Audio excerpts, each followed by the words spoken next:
सब हरदम घुसियले आवाला घरे में। तो हर चलाने हुए है तो का करी। सुना सुनावा का पई राजा हमें मारी मारी के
सुना सुनावा हमारे सिधाई के देत बड़ा साजा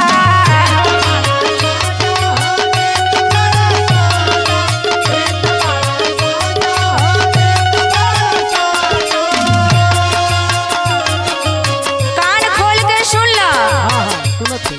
रखी सवातिनिया तू लूटे ला माजा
चक्कर में। ज्यादा बोल भी सुना सुना तो के ना घर सूझे लड़का पराने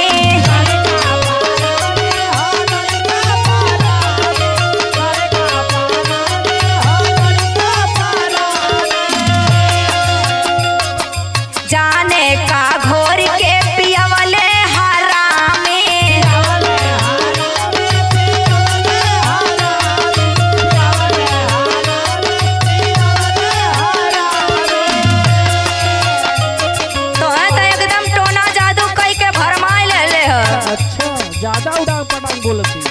सुना सुना डुमल बड़ा ही में सब कुछ विसार के का पैबा राजा हमें मार मार के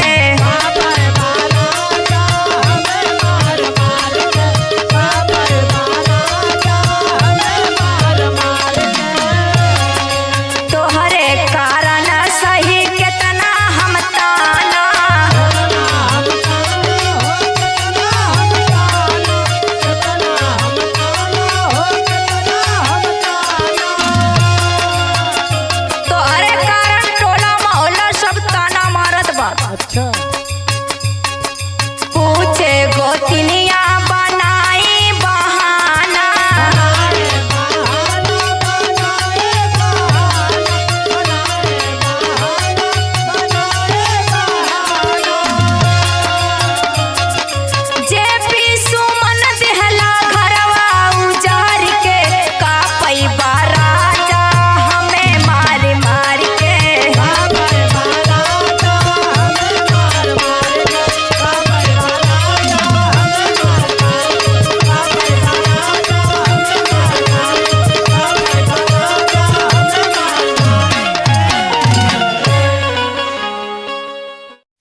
सखी। अरे सखी एगो बात पूछी। बोला हो सखी।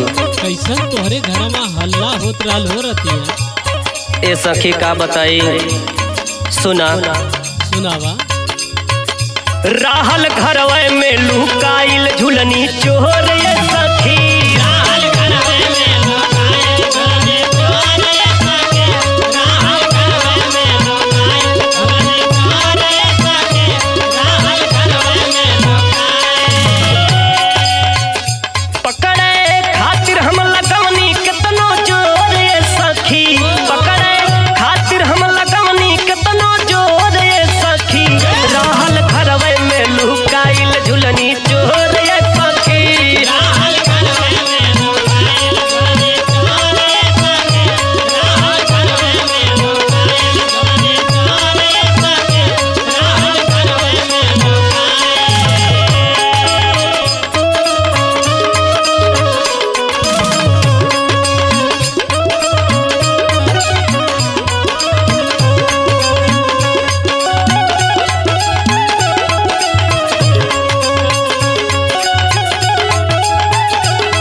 का हो सखी और का भइल हो?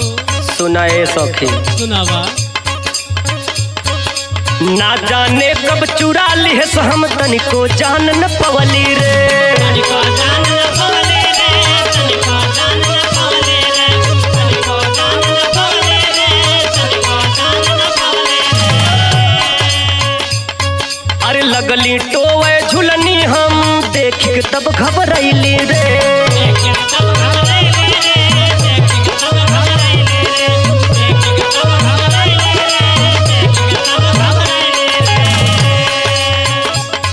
अरे ना जाने कब चुरा लिहस हम तनिको जान न पवली रे। लगली टोवे झुलनी हम देख के तब घबरैली रे। डर के मारे हम मचावे लगली शोर ये सखी। डर के मारे हम मचावे लगली शोर ये सखी। राहल घरवे में लुकाइल झुलनी चोर ये सखी।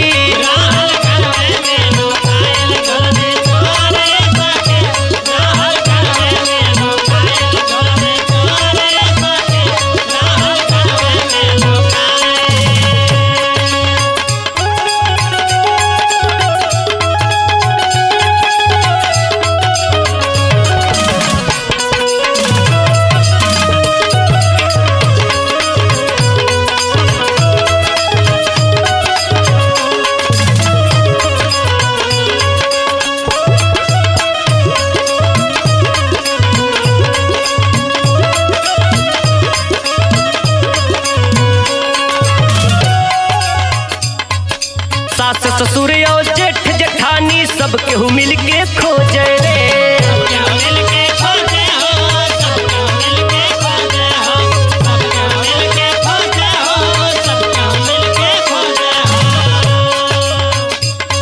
अरे असली चोर कहाँ पर छुप गए माथा ठोक के सोचे रे।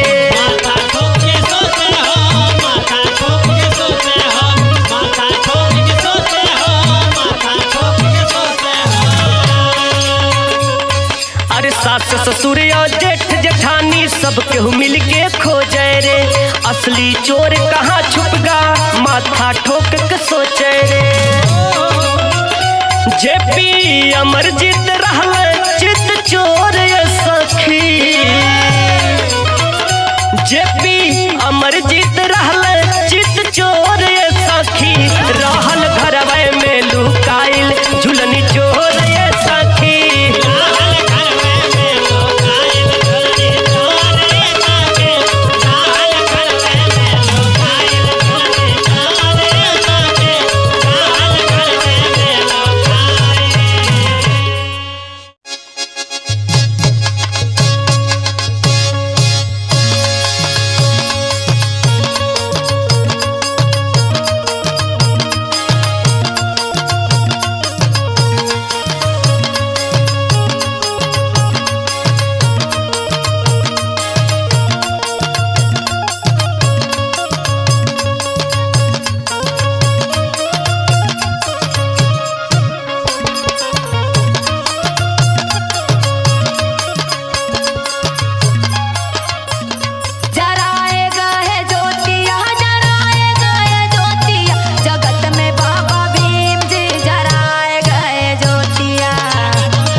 संगठनवा।